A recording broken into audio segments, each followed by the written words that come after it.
Hi friends, வணக்கம். இன்றைக்கி இந்த வீடியோவில் பார்த்தீங்கன்னா ஒரு LG top load automatic washing மிஷினுங்க ஃபால்ட்டு கம்ப்ளைண்ட் அட்டன் பண்ணுறது தான் இன்றைக்கி வீடியோவில் பார்க்க போகிறோம். ஆக்சுவலாக இந்த டாப் லோடு வாஷிங் மிஷினில் பார்த்தீங்கன்னா பிஇ அப்படிங்கிற எரர் கோடு வருதுங்க. ஸோ அதனால் மெஷின் சுத்தமாக ரன் ஆகலை, கஸ்டமர் கூப்பிட்டுருந்தாங்க. ஸோ அதனால் போய் செக் பண்ணி பார்க்கலான்னு சொல்லிட்டு இப்போ தான் ஆன் பண்ணி பார்த்தா பிஇங்கிறது பிளிங்க் ஆகிட்டே இருக்குது. ஸோ சுத்தமாக வாட்டர் இன்லெட்டும் வரல, மெஷினும் ரன் ஆகலை. அதனால் பேக் கவர்லாம் ரிமூவ் பண்ணி பார்க்கலாம், ப்ரெஷர் சுவிட்சில் ஏதாவது ப்ராப்ளம் இருக்கலாம் அப்படிங்கிறதுக்காக ஓப்பன் பண்ணேன். ஸோ ஓப்பன் பண்ணி பார்த்தோன்னா ரேட் வந்து ஃபுல்லாகவே டேமேஜ் பண்ணியிருக்குங்க கேபிளை. ஸோ இந்த பக்கம் ஆல்ரெடி நான் இது ஏற்கனவே அட்டன் பண்ண மிஷின் தான் இது. அப்போவும் பார்த்திங்கன்னா ரேட் வந்து ஃபுல்லாகவே கேபிளை வந்து கொறிச்சு வச்சுருந்தது. ஸோ வாட்ரு வந்து ஃபில் ஆகலை. அப்போ வந்து செக் பண்ணப்போ பார்த்திங்கன்னா இந்த வால்வு இருக்குல்ல, சொலினாய்டு வால்வு போகிற கேபிள் எல்லாமே டேமேஜ் பண்ணியிருந்ததுங்க. ஸோ அதெல்லாம் வந்து ஃபுல்லாக இது பண்ணி ஜாயின் பண்ணி இன்சுலேட் பண்ணி வச்சுருந்தேன். ஸோ இப்போயும் பார்த்திங்கன்னா அகெயின் அதே பிரச்சனை தான், கேபிளை ஃபுல்லாக கடிச்சிருக்கு. இப்போ பார்த்திங்கன்னா ப்ரெஷர் சுவிட்சுக்கு வர கேபிளுங்க. ஸோ இந்த கேபிளை டேமேஜ் பண்ணிடுச்சு. ஸோ அதனால தான் பிஇ அப்படிங்கிற எரர் கோடு வருது. அப்படின்னா என்னென்னா ப்ரெஷர் எரருங்க. எல்ஜி டாப் லோடில் பிஇனா ப்ரெஷர் எரரு. ஸோ இதே வேறு மிஷினில் வந்து இந்த எரர் கோடு வந்துச்சுன்னா வேறு ஃபால்ட்ஸ் வருங்க. ஸோ எக்ஸாம்பிளுக்கு சாம்சங் இல்லை வேல்ஃபோல் பார்த்திங்கன்னா பிஇனா பவர் எரருங்க. ஸோ பவரில் ஏதாவது பிரச்சனை இருந்ததுன்னா வரும். இந்த எல்ஜி மிஷினுக்கு பிஇனா ப்ரெஷர் எரர். ஸோ ப்ரெஷர் சுவிட்ச் ஒழுங்காக வேலை செய்யலை, இல்லைனா ப்ரெஷர் ஓஸ் ஏதாவது டேமேஜ் ஆகிருந்தாலும் இந்த மாதிரி பிஇங்கிற எரர் வரும். ஸோ மேக்ஸிமம் ஒயரை வந்து டேமேஜ் பண்ணியிருக்கு. ஸோ அதனால் ஃபுல்லாகவே வந்து சைடு கவரு எல்லாத்தையுமே ரிமூவ் பண்ணி பிசிபி வரைக்கும் செக் பண்ணி பார்த்துட்டு தான் நம்ம வந்து இதை சரி பண்ணோம். ஸோ உள்ளே ஏதாவது இன்னும் ஒயர்லாம் டேமேஜ் பண்ணி வச்சுருந்ததுன்னா பிசிபி ஷார்ட் சர்க்யூட் ஆகிறதுக்கு நிறைய வாய்ப்பு இருக்குது. அதனால் வந்து கம்ப்ளீட்டாக செக் பண்ணிவிட்டு அதுக்கப்புறம் தான் வந்து நம்ம வந்து மிஷினை ரன் பண்ணி பார்க்கணும். ஸோ இப்போ பாட்டம் சைடு ஃபுல்லாகவே கவரை கழட்டிட்டேங்க, ரிமூவ் பண்ணி கேபிள்ஸை பார்க்குறேன். இதில் எந்த டேமேஜுமே இல்லைங்க, நல்லா இருக்குது. இப்போ எனக்கு தெரிஞ்சு மேலே அந்த ப்ரெஷர் சுவிட்ச் பக்கத்தில் இருக்க கேபிள் மட்டும்தான் டேமேஜ் பண்ணியிருக்குன்னு நினைக்கிறேன். ஸோ எதுக்கும் பிசிபி சைடும் ரிமூவ் பண்ணி பார்த்துடலாம் அப்படின்னு சொல்லிட்டு கவரை கழட்டிட்டுருக்கேங்க. அதுக்காக பார்த்தீங்கன்னா இப்போ டாப் டோரு ப்ளஸ் பிசிபி செட்டாக ரிமூவ் பண்ணுறதுக்காக எல்லாத்தையும் எடுத்துகிட்ருக்கேன். ஸோ பிசிபிலேருந்து சென்சாருக்கு போகிற ஒயர் தான் டேமேஜ் பண்ணியிருக்கேன். அதனால் இடையில வந்து சென்சாருக்கு போகிற கேபிள் வேறு கேபிள் எதையும் டேமேஜ் பண்ணியிருக்கலாம்.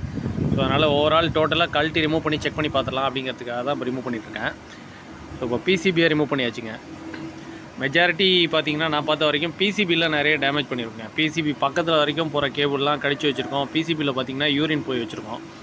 ஸோ அந்த மாதிரி ஏதாவது இருக்கான்னு ட்ரேஸ் பண்ணுறதுக்காக தான் இப்போ இதை ரிமூவ் பண்ணேன். பிசிபி நல்லா இருக்குங்க, எந்த பிரச்சனையும் இல்லை, தெளிவாக இருக்குது. ஸோ அதனால் இந்த சைடு எந்த ப்ராப்ளமும் இல்லை. பாட்டமில் பார்த்திங்கன்னா பிசிபிலேருந்து சென்சாருக்கு போகிற இடத்துல இடையில ஏதாவது கேபிள் டேமேஜ் ஆயிருக்கான்னு கன்ஃபார்ம் பண்ணிவிட்டு எந்த டேமேஜும் இல்லைன்னா அந்த ப்ரெஷர் சுவிட்சுக்கு போகிற ஒயரை மட்டும் கனெக்ட் பண்ணி ஃபுல்லாக இன்சுலேட் பண்ணிட்டு மிஷினை ரன் பண்ணி பார்க்க வேண்டியதான். ஸோ பிசிபியில் எந்த ப்ராப்ளமும் இல்லை, அதனால் பிசிபியை எப்பவும் போல் கனெக்ட் பண்ணிடலாம். அடுத்து பார்த்திங்கன்னா அந்த செட்டை அப்படியே ஓப்பன் பண்ணி மேலே தூக்க போகிறோம். ஸோ இதை இப்படி செட்டாக ரிமூவ் பண்ணணுன்னா பின்னாடி வந்து 4 ஸ்க்ரூ இருக்குங்க. மேலே 2 ஸ்க்ரூ, சைடில் 2 ஸ்க்ரூ இருக்கும். ஸோ அதெல்லாம் ரிமூவ் பண்ணிட்டேன். என்னால் ரிமூவ் பண்ணிட்டு வீடியோ எடுக்க முடியல, அதனால் வந்து நான் அந்த ரிமூவ் பண்ணதெல்லாம் வீடியோ எடுக்கலை. ஸோ இதில் கேபிள் பார்த்திங்கன்னா தெளிவாக இருக்குங்க. பேக் சைடில் சென்சாருக்கு போகிற இடத்துல மட்டும்தான் கேபிளை வந்து டேமேஜ் பண்ணியிருக்கு.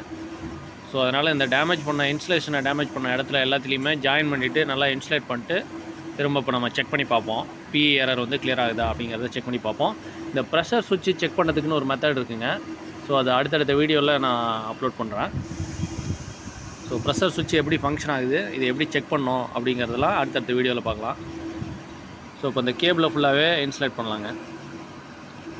ஸோ எந்தெந்த கேபிள் டேமேஜ் ஆகிருக்கோ அதெல்லாம் பார்த்துட்டு ஜாயின் பண்ணி கனெக்ட் பண்ண வேண்டியதான், இன்சுலேட் பண்ண வேண்டியதான். ஸோ இப்போ எல்லாத்தையுமே நான் கனெக்ட் பண்ணிட்டேங்க, ப்ரெஷர் சுவிட்சுக்கு வர கேபிள். நான் அடுத்து மற்ற கேபிள் எல்லாத்தையுமே வந்து பார்த்திங்கன்னா இன்சுலேட் பண்ணியாச்சு. ஓகேங்க, இப்போ ஆல்மோஸ்ட் எல்லா ஒர்க்கும் கம்ப்ளீட் ஆகிடுச்சு. இப்போ கவரை கனெக்ட் பண்ணி நம்ம வந்து மிஷினை ரன் பண்ணி பார்க்க வேண்டியதான்.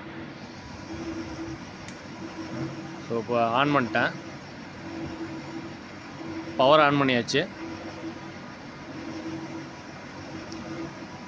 ஓகேங்க, நெக்ஸ்ட்டு ஸ்டார்ட் பட்டன் கொடுத்தோன்னா ரன் ஆகுதா இல்லையா அப்படிங்கிறத கன்ஃபார்ம் பண்ணிக்கலாம்.